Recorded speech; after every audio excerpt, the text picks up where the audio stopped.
전북도 내 코로나19 확진자가 하루 전보다 48명 늘었습니다. 전주와 군산, 완주 등에서 학교 관련 집단 감염이 지속됐습니다. 전북도가 수소산업 육성을 위한 세부 과제를 밝혔습니다. 2030년까지 연간 수소 10만 톤을 생산하고 수소차 2만 대 공급 등을 목표로 제시했습니다. 보안군의회가 보안군을 상대로 농업 분야 관련 질문들을 쏟아냈습니다. 병해충 피해에 대한 대책을 촉구하는 질의도 이어졌습니다.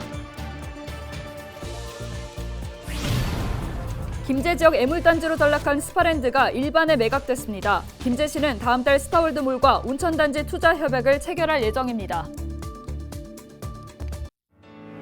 흙먼지가 날리고 비바람이 불어와 뼛속까지 아픈데 난 이를 악문다. 아둥바둥거리는 단계적 일상 회복에 한 걸음 더 다가섰습니다.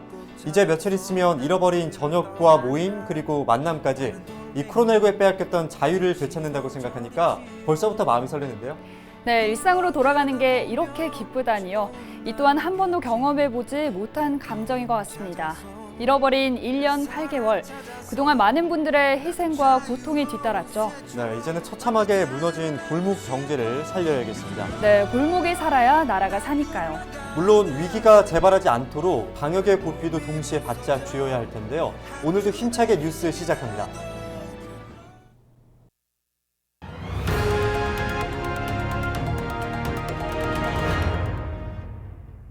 전북 지역 코로나19 확진자가 26일 오전 10시 기준으로 하루 전보다 48명 늘었습니다.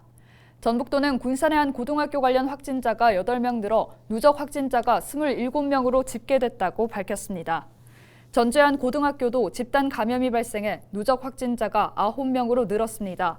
완주의 한 대학에서는 외국인 유학생 7명이 양성 판정을 받았습니다. 부안군 의회가 부안군을 상대로 농업 분야 관련 질문들을 쏟아냈었는데요. 병해충 피해에 대한 질의도 있었습니다. 함께 보시죠. 정명기 기자입니다.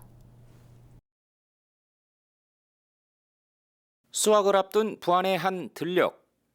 한 해 동안 애지중지가 꼬은 벼를 트랙터가 갈아엎습니다.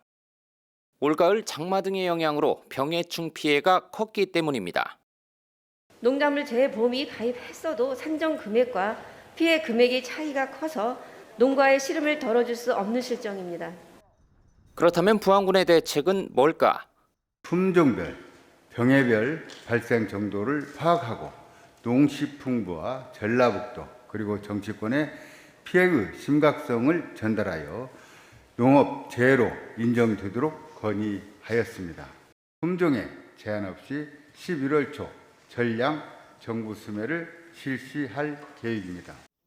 도내에서 재배되는 벼의 60% 이상은 신동진 품종입니다.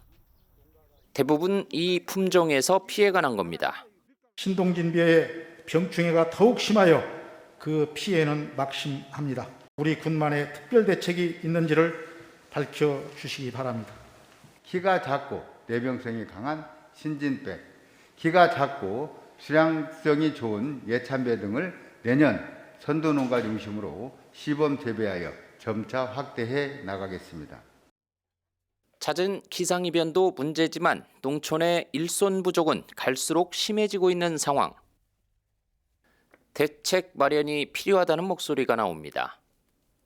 외국인 계절 근로자의 이탈을 방지하고 스스로 찾아오도록 하는 주거 시설에 대한 대책이 필요하다고 생각되는데, 우선 폐교된 관내 초등학교에 대한 활용 방안과 시설 사용에 대하여 전북교육청과 협의를 진행하면서 이와 별도로 지난 8월에는 외국인 근로자 기숙사 건립 사업을 신청하였습니다.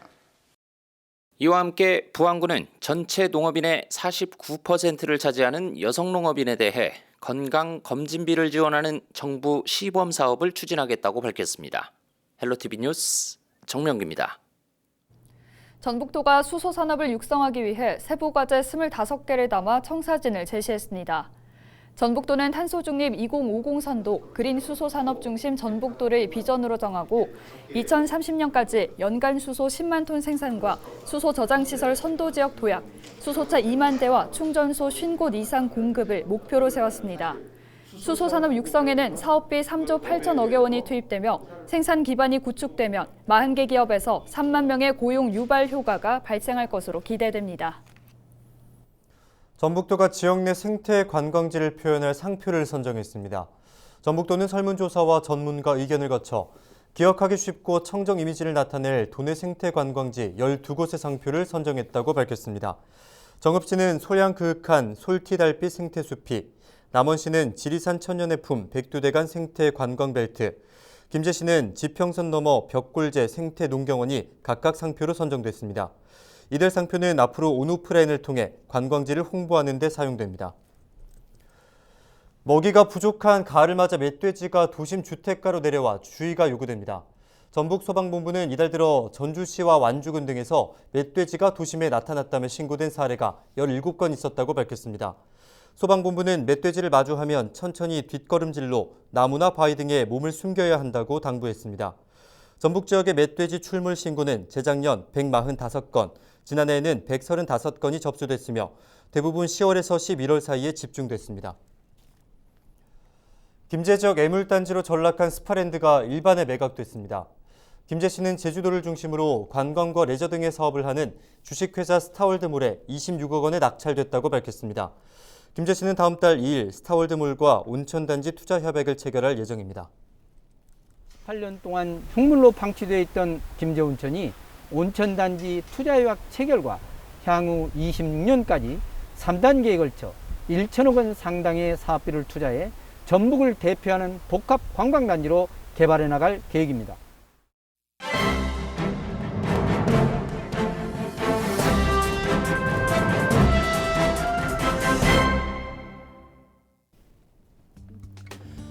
새만금 국제공항 건설의 첫 단추가 될 기본계획 고시가 올해 완료되기 쉽지 않다는 전망이 나왔다는 기사입니다. 특히 기본계획 고시가 지연되면서 올해 세워놓은 예산 대부분을 사용하지 못한 것으로 나타나 조속한 기본계획 고시로 사업을 본격화해야 한다는 목소리가 커지고 있다고 전했습니다. 국회 예산처가 발간한 국토교통위원회 예산안 보고서에 따르면 새만금 신공항 건설 사업의 내년도 예산안은 전년 대비 80억 원 증가한 200억 원이 편성됐다고 전했습니다. 새만금 신공항 건설 사업과 관련해 국회 예산처는 국토부는 전략환경영향평가 결과가 발표될 경우 기본계획 수립을 완료하고 기획재정부와 총사업비 협의 등을 거쳐 올해 말까지 기본계획을 고시할 것이라고 설명하고 있다고 합니다. 그런데 통상적으로 기본계획이 수립된 후 관계기관과의 협의 등을 거쳐 실제 고시되기까지 약 6개월이 소요된다는 점을 감안할 때 올해 기본계획 고시가 완료되기는 어려울 가능성이 있다고 밝혔습니다. 전북일보는 국회 예산처의 새만금 신공항 건설 사업은 진행 경과와 기본계획 고시 이후 공정 단계별 소요기간 등을 감안해 추진할 필요가 있다는 뜻을 전했습니다. 지금까지 신문브리핑이었습니다. 남원시가 38년째 가동 중인 노후된 화장시설 승하원을 최신 시설로 새롭게 건설합니다. 남원시는 사업비 97억 원을 투입해 지상 2층 화장로 4기 규모의 승하원 신축 공사를 26일 착공해 2022년 12월 준공할 예정입니다. 승하원 준공이 완료되면 그동안 지적되어 온 화장로와 시설 노후와 편의시설 부족 등 이용객 불편 사항들이 해소될 전망입니다. 승하원 신축 사업을 차질 없이 준비하여 이용객의 불편 사항이 발생되지 않도록 노력하겠습니다. 김제 신풍동 동도마을에서는 민간과 관공, 학교와 함께 행복한 동네 만들기에 나섰습니다. 김제시와 지역자원봉사센터, 주택관리공단 전북지사 등은 26일 동도마을을 대상으로 방충망 교체와 페인트 칠, 꽃 심기 등 봉사활동을 벌였습니다. 또 전북대학교 간호학과 학생들은 주민을 대상으로 혈압과 혈당 체크와 같은 건강 서비스를 제공했습니다. 이번 행사는 지역 맞춤형 안녕 캠페인 공모사업에 선정돼 추진됐습니다. 자원봉사하는 사람들은 다 얼굴들이 환합니다.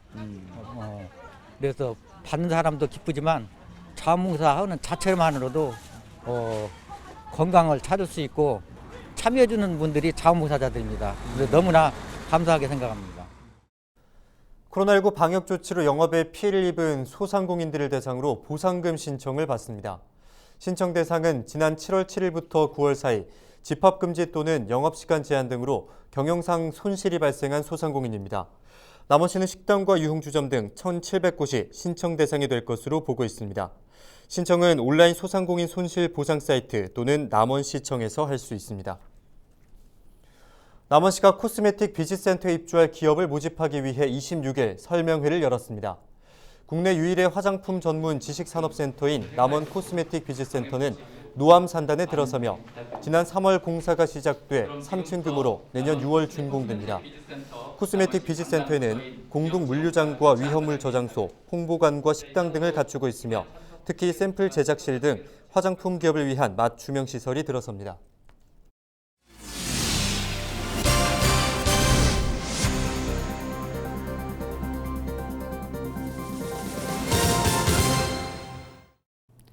전북도가 독립영화 산업 발전을 위해 힘을 모으기로 했습니다. 전북도는 26일 독립영화협회, KTNG 전북본부와 업무 협약을 맺고 영화 제작과 영화인 교육 등 다양한 사업을 추진한다고 밝혔습니다. 새 기관은 올해 단편영화 학교를 운영해 3편을 제작했으며 이 가운데 한 편은 오는 28일부터 5일 동안 열리는 전북 독립영화제 개막작에 상영됩니다. 전북도는 25일 도청에서 자랑스러운 전북인 대상 시상식을 개최했습니다. 이날 시상식에서는 경제대상 김용현 씨와 문화대상 강광 씨, 나눔대상 안현숙 씨가 각각 상패와 메달을 받았습니다. 김용현 씨는 위기에도 우뚝 설 수 있는 희망을 보여줬고 강광 씨는 각종 체육대회 유치와 생활체육 저변 확대의 공적을 인정받았습니다. 안현숙 씨는 소외와 아픔을 겪는 이웃들을 지난 30년간 사랑으로 보살핀 공로를 평가받았습니다. 이상으로 뉴스를 마칩니다. 함께해 주신 여러분 고맙습니다.